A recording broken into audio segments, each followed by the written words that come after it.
Hi friends, मैं doctor दिव्यशीष। आज हम हिप के इस सीरीज को लेके आए हैं जिसमें हम बात करने वाले हैं हिप में एक डिजीज एवियन और उसकी स्टेजिंग के बारे में। क्यों ये स्टेजिंग आपको जानना जरूरी है? स्टेजिंग होता क्या है?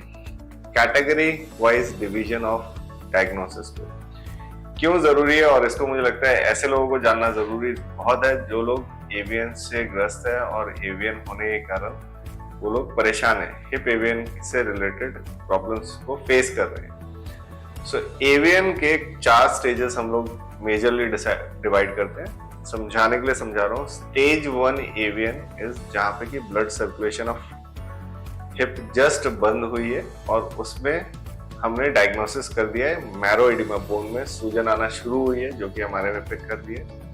उस स्टेज में स्टेज 1 कहते हैं। जैसे जैसे स्टेज 1 to 2 जाता है, जो भी मैरो एडिमा सूजन वाली हड्डी है वो हड्डी कोलैप्स करना शुरू करती है एमआरआई पर, जिसमें फ्रैक्चर लाइन डेवलप होने शुरू होते हैं। स्टेज 2, स्टेज 3 पे ये कोलैप्स कंप्लीट हो जाता है और इवन हमें एक्सरेज पे भी दिखाई देता है। और स्टेज 4 है ऑस्टियोआर्थराइटिस, मतलब कि बहुत लॉन्ग स्टैंडिंग एवियन हो चुका है जिसके कारण जोड़ा घिस गया है। डायग्नोसिस बहुत ही डिफरेंट टाइप पे होता है, इसलिए क्योंकि बहुत सारे पेशेंट्स का पेन थ्रेशोल्ड जो बहुत ज्यादा होता है या पेन से रिलेटेड प्रॉब्लम्स उनको कम। डायग्नोसिस डिले क्यों हो जाता है? क्योंकि स्टेज 1 पे पेन हफ्ता, 10 दिन, 15 दिन या मैक्सिमम महीना भर रहने वाला है। इस ड्यूरेशन में पेशेंट्स क्या होते हैं, स्टेज 1 एवियन में कुछ पेन किलर्स, पेन मेडिसिन खाते हैं और खा के उनका पेन ठीक हो जाता है, या फिजियो रिहैब कुछ करते हैं, एक्सरसाइजेस करते हैं जिससे कि पेन चला जाता है। तो उनको लगता है ये कभी नहीं आने वाला। बट स्टेज 2 6 हफ्ते से 3 महीने के अंदर इमीडिएटली आने वाला होता है, तब उनका डायग्नोसिस होता है। तो 90% पेशेंट्स का डायग्नोसिस जो है स्टेज 2 एवियन पे होता है, जहाँ पे कि ऑलरेडी मेजर डैमेजिंग चेंजेस हो गए क्योंकि पेशेंट्स का डायग्नोसिस डिले हो जाता है। क्यों डिले होता है? नंबर 1, पेन थ्रेशोल्ड, मतलब कि मेरे पेन को सहने की क्षमता बहुत अच्छी है, प्लस मैं pain killer over the counter लेके खा लेता हूँ, मुझे पता नहीं चलता, डे टू डे एक्टिविटी करना शुरू करता हूँ। लोगों को ये भी धारणा है कि थोड़ा बहुत पेन इधर उधर जॉइंट में तो होता ही है, जो कि थोड़ी बहुत एक्सरसाइज करने से ठीक हो जाता है या थोड़ा बहुत मेडिसिन लेने से ठीक हो जाता है। ये एक बहुत ही गलत नोशन है मुझे लगता है हिप एवियन को लेके। बाकी जगह पे हम वेट कर सकते हैं, बट हिप एवियन को लेके हम बिल्कुल वेट नहीं कर सकते। तो इमीडिएटली अगर हिप से रिलेटेड कोई पेन है तो डॉक्टर को जरूर दिखाएं। स्टेज 2 एवियन 90% डायग्नोसिस होता है। Very rarely patients even stage 3 पे आके डायग्नोसिस होता है, क्योंकि पेन थ्रेशोल्ड इतना है कि हाँ भाई चलो दर्द हो रहा है तो सारे बहुत सारे लोग क्या होता है, फैमिली फर्स्ट या बाकी चीजें फर्स्ट होती है, अपनी बॉडी की जो प्रॉब्लम्स हो लास्ट होती है। तो उन केसेस में स्टेज 3, जिसमें कि कोलैप्स, फ्रैक्चर, जो हिप का जॉइंट है वो कंप्लीटली कोलैप्स करना शुरू कर देता है, उस पर डायग्नोसिस होता है। और स्टेज 4 ऑस्टियोआर्थराइटिस, सीवियर ऑस्टियोआर्थराइटिस है, अब बॉल का मूवमेंट कंप्लीटली रेस्ट्रिक्ट हो गया। सो उन केसेस में डायग्नोसिस होता है स्टेज 4। स्टेज 1 हमें क्यों इंपॉर्टेंट है, मैं ये समझाना चाहता हूँ। ट्रीटमेंट पर्सपेक्टिव से भी इस वीडियो में मैं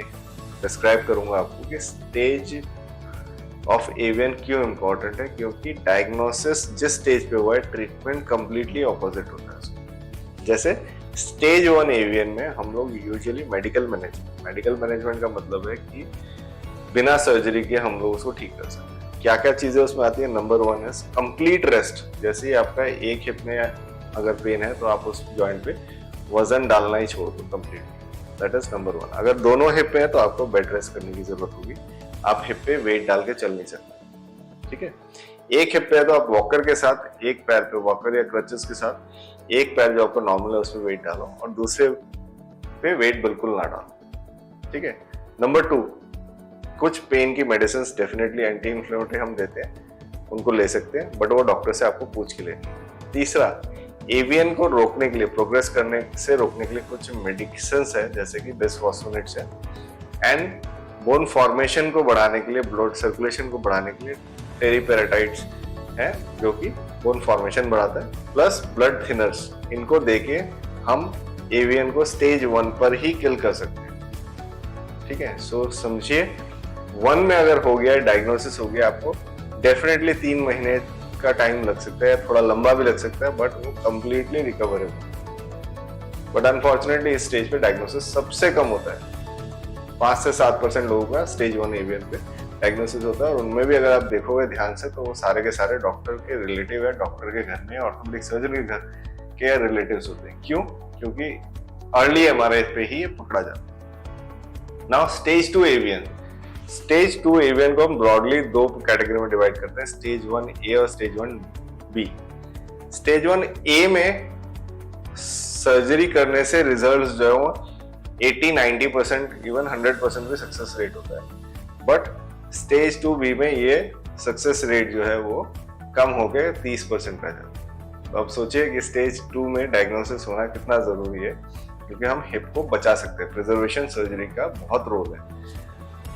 अब अनफॉर्चुनेटली जैसे ही आपका डायग्नोसिस होता है, से आपका स्टेज 2A या B हुआ है, जो नहीं करना है उसको मैं अच्छे से समझा रहा हूँ, दोस्तों समझ हो, और अपने आसपास अगर कोई एवियन का पेशेंट है तो उसको भी समझाओ। स्टेज 2 एवियन में जैसे ही डायग्नोसिस होता है, डॉक्टर सर्जरी बोलता है, पेशेंट को लगता है ऐसा क्या हो गया है कि मुझे सर्जरी की जरूरत है, मुझे ओपिनियंस लेने की जरूरत होगी। तो इंडिया में सबसे बड़ी कॉमन प्रॉब्लम है कि डॉक्टर पे भरोसा नहीं करके 10 और डॉक्टर को दिखाना। पूछो, कोई बात नहीं, पूछो।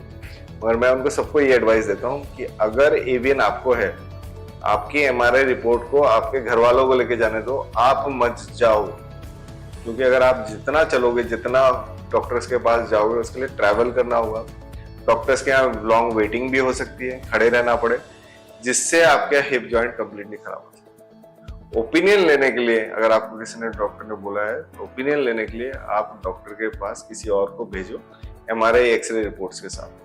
ठीक है, स्टेज 2A है तो डेफिनेटली हाँ, क्योंकि स्टेज 2A से B जाने में और 6 हफ्ते से 3 महीने का टाइम लगेगा। अगर आप ज्यादा चलोगे तो फटाफट हो जाएगा ये ट्रांजिशन।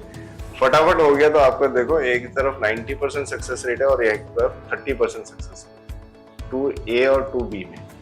तो ये डिफरेंस आपको समझना है कि मैं भागा दौड़ी ना मचाऊं, मेरे घर के रिलेटिव रिश्तेदार जाएं, नॉन वेट बेरिंग में मैं रहूं, मतलब वजन बिल्कुल ना डालूं, ठीक है, और एक्सर्शन बिल्कुल ना करो। तो पहली एडवाइस है कि ओपिनियन लेने जाओ, मगर जाते हो तो वजन नहीं डालना है। आप गए तो व्हीलचेयर में गए तो जाओ, कंप्लीटली व्हीलचेयर का मतलब है कि मैं उसमें वजन ही ना डालूं, ठीक है। क्योंकि मेरे बहुत से खुद के ऐसे पेशेंट है जिनको स्टेज 2A में डायग्नोसिस किया है, ओपिनियन लेते लेते स्टेज 2B आ गया है, और रुक के डरने में स्टेज 3 आ गया, जिसमें जाके हिप रिप्लेसमेंट है। तो इस चीज को रोका जा सकता है, इस कास्केड को रोका जा सकता है, और इसके पीछे मैं बार बार बोलता हूँ पेशेंट को कि प्लीज एक्सर्शन नहीं करना। नाउ स्टेज 2A में क्या क्या ट्रीटमेंट पॉसिबल है वो भी मैं बता रहा हूँ। स्टेज 2A में हम लोग एवियन के लिए कोर डिकम्प्रेशन करते हैं। कोर डिकम्प्रेशन में बहुत अलग अलग तरीके से की जाती है। फर्स्ट एंड फॉरमोस्ट थिंग होती क्या चीज है कोर डिकम्प्रेशन? बेसिकली जो खून की नालियां ब्लॉक हो गई है, आप उनको छोटे छोटे छेद करके उसको ओपन कर दें, ठीक है, ताकि ब्लड सर्कुलेशन वापस जा सके। कोर डिकम्प्रेशन नॉर्मली सिर्फ छेद करने से हो सकती है।